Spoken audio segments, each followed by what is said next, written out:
Hey comrades, LeftTube here.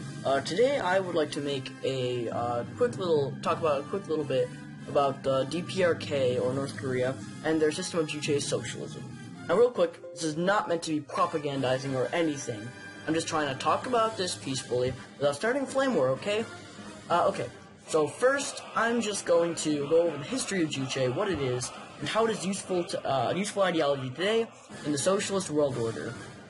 Also, Lefty Pole made 2 good videos about this, which I have linked up here. So, go watch those after you're done with this.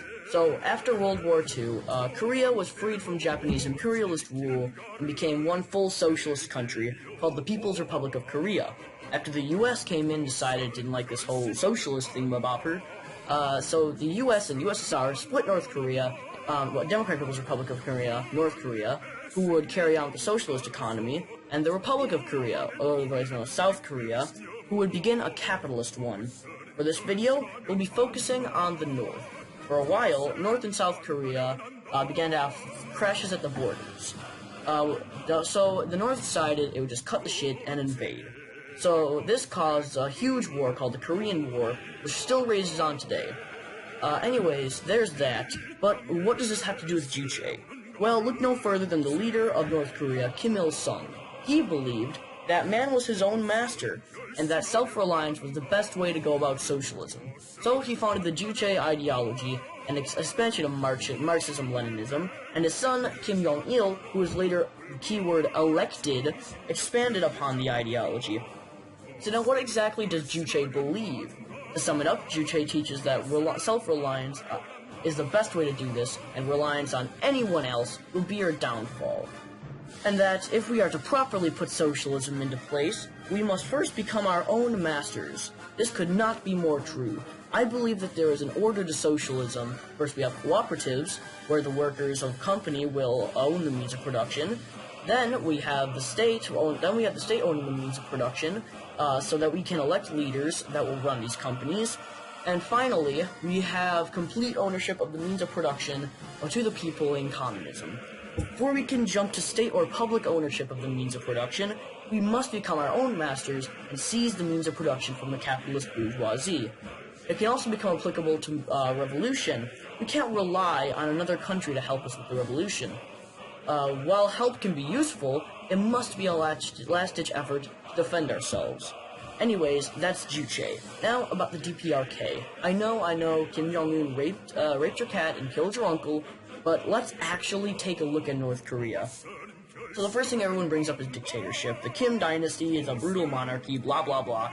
But let's actually look at the voting system. So firstly, we hear about how there's one person to vote for, and you vote yes or no. Haha, dictatorship. While this is true, it's extremely oversimplified.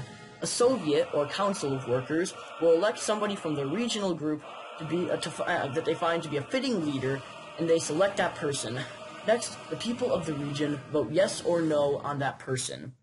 Say they vote yes, this person can be moved up to the Supreme People's Assembly, a huge council that works together with the government under the president of the Supreme People's Assembly.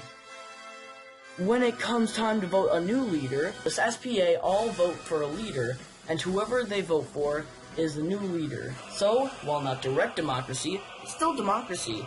And Kim Il-sung, Kim Jong-il, and Kim Jong-un all had to be voted into power.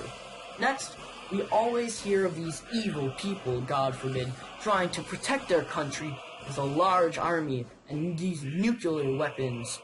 Well, let's think about this.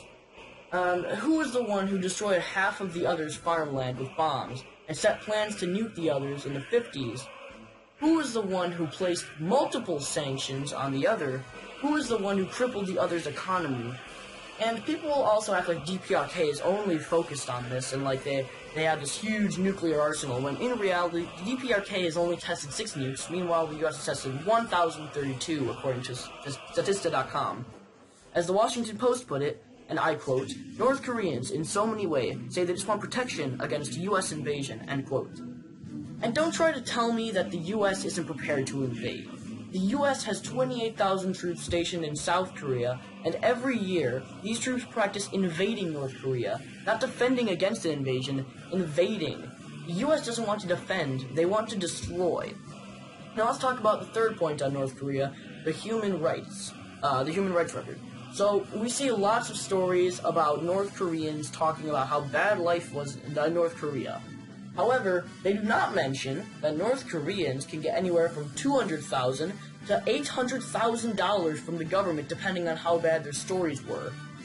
When thrown in a free market economy, they fall victim to the system and have to lie about their lives in order to have enough money to survive. Have you, however, heard about the North Koreans who refuse to play along with this?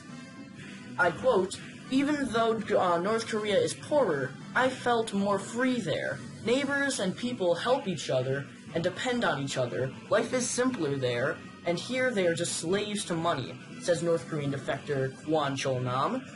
1 in 4 defectors say they want to go back because they are the ones who refuse to betray their home for money. They see that in the South, they find it hard to get jobs or even basic necessities that they thought would be free, like in the North, and say that they are treated like second-class citizens every day, and most South Koreans refusing to speak to them.